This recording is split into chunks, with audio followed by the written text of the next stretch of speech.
Hey everybody, it's Jay and Judge Aaron. Say hi, Judge Aaron. Excellent. Well, you've seen him giving drivers meetings. Now you're going to watch him doing a hostage video. We are just back from the GP du Lac Chargaga, etc., etc. Hey, Shaw, gog, gog, gog, muncha, gog, gog, gunga, mog. And unlike most years, it was not 120 degrees and 120% humidity. It was lovely. Yeah, Jay, thanks for having me.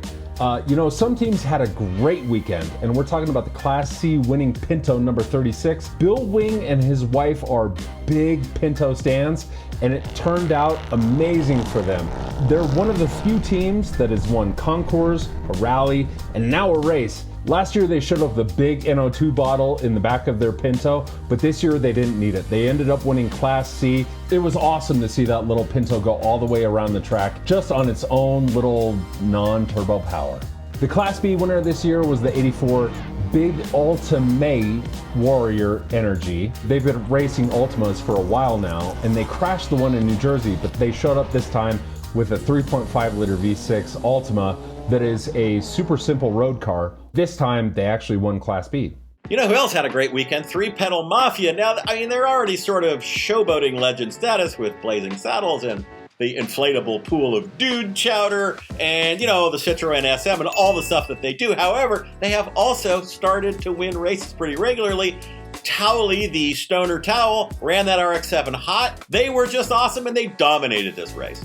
But terrible was Hoo Ha Racing, who last year raced a Chevy Cavalier wagon and it never ran. But this year they showed up with a Nissan Sentra that was totally going to be more reliable and slapped on the wing from that Chevy Cavalier, except it totally blew up on Friday. Throw that wing in the trash, guys. Hella sweet, as always, the Lemontarians.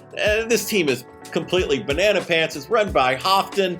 Now, Houghton, I think, is actually Vermin Supreme, who is actually Magnus Walker. Nobody's ever seen any of these guys in the same place at the same time. I'm just saying.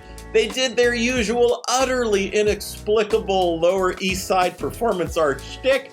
We don't know what the hell any of this was about, but it's always fun. Hella sweet and but terrible.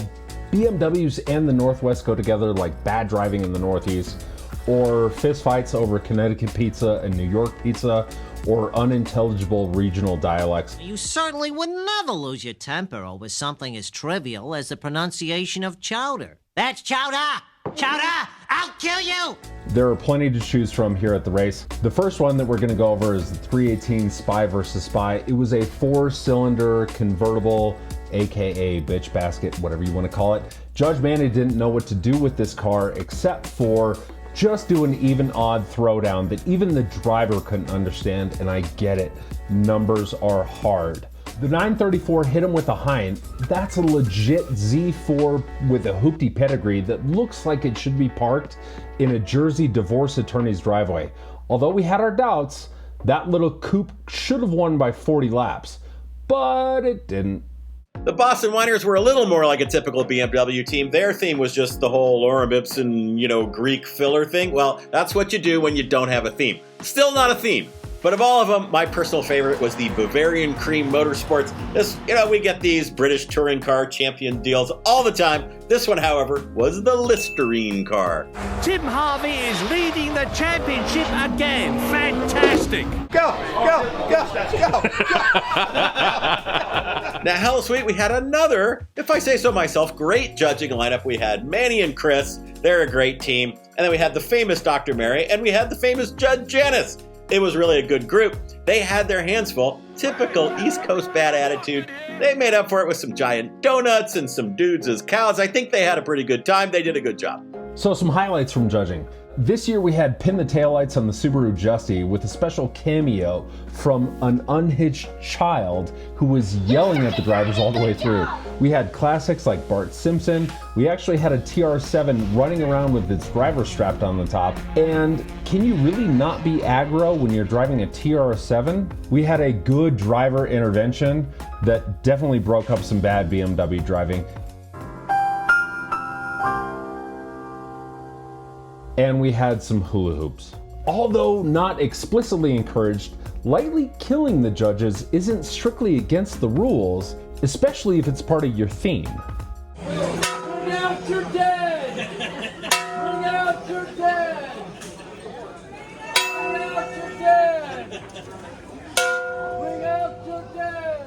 And before we move on to the trophies, I just have to give a shout out to Thompson in general. They do a really good job this track, and one of the things they do for us, they light a huge bonfire. I mean, hey, if it was up to me, I wouldn't do that, but they do. It was awesome. All right, Jay, let's talk about the winners. Halloween meets gasoline. This is the trophy that goes to the team with the best theme, and this time we give it to the Knighted Angels, number 67. They were running Miata. Making a Monty Python theme work all weekend takes stamina.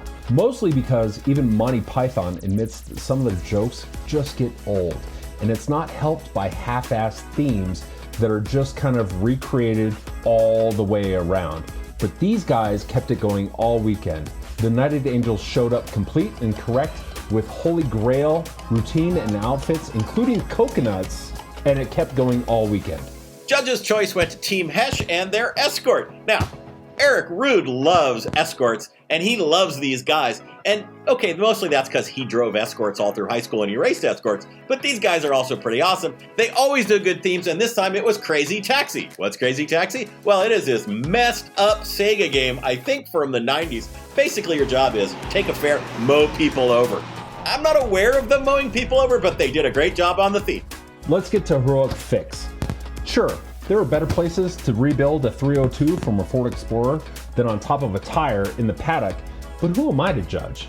What started as bad compression and a busted conrod quickly spiraled into something that was so much bigger. And initially the team said that they were going to call it quits, but the 5 worst words and lemons crept into their mouths. I want to finish the weekend.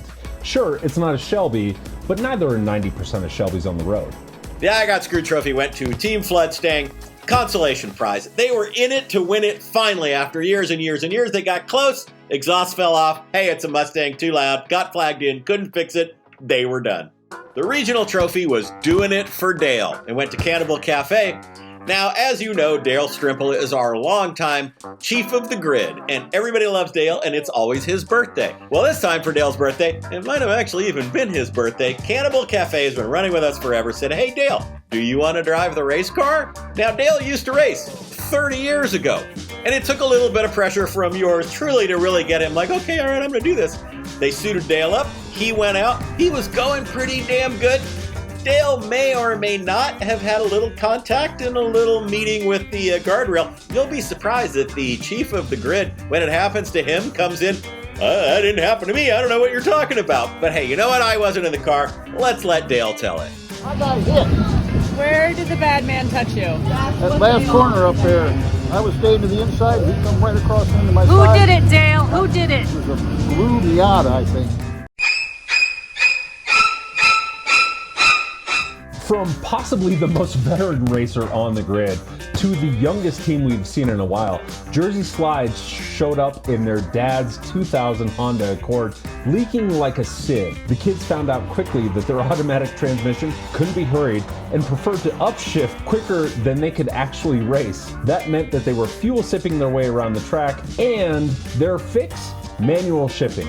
Of course, that overheated the transmission, which meant more time in the paddock, which meant that they could argue with each other.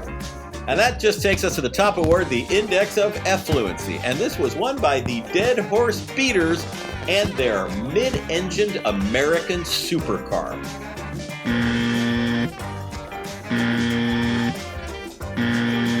And by mid-engine American supercar, I mean a hoopty-ass rusty shell of a 67 Mustang, Why You Ruin Classic, powered by a Honda Odyssey mid-mounted minivan engine.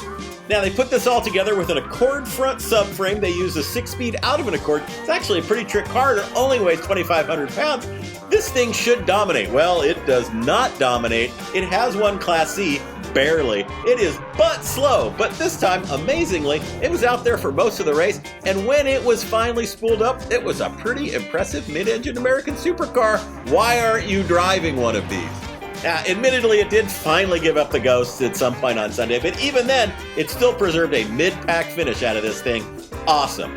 Oh, and here's Lemons in a nutshell.